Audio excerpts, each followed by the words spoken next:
या न्यूज बुलेटिनचे सहप्रायोजक आहेत गोकुळ.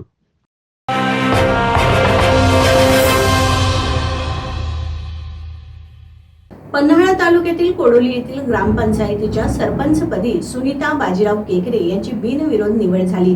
ही निवड प्रक्रिया मंडल अधिकारी हनुमंत बर्दडे यांच्या अध्यक्षतेखाली पार पडली.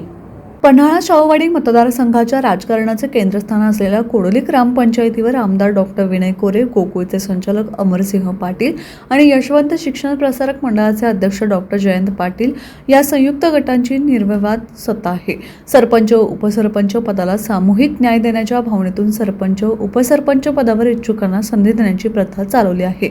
यानुसार सरपंच शिल्पा झेंडे यांनी राजीनामा दिल्यानं पद रिक्त झालं होतं.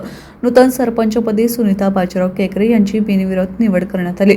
यावेळी गोकुळचे संचालक अमरसिंह पाटील, उपसरपंच मोहन पाटील, कोडोली अर्बन बँकेचे चेअरमन राहुल पाटील, जनसुराज्य पक्षाचे पक्ष प्रवक्ते राजेंद्र पाटील, सर्वोदय सेवा सोसायटीचे चेअरमन लक्ष्मणराव कुलकर्णी, कोडोली नागरी पतसंस्थेचे चेअरमन संजय मेणकर, निखिल पाटील, प्रकाश पाटील, माणिक मोरे, प्रवीण जाधव, ग्रामविकास अधिकारी जयवंत चव्हाण आदी उपस्थित होते.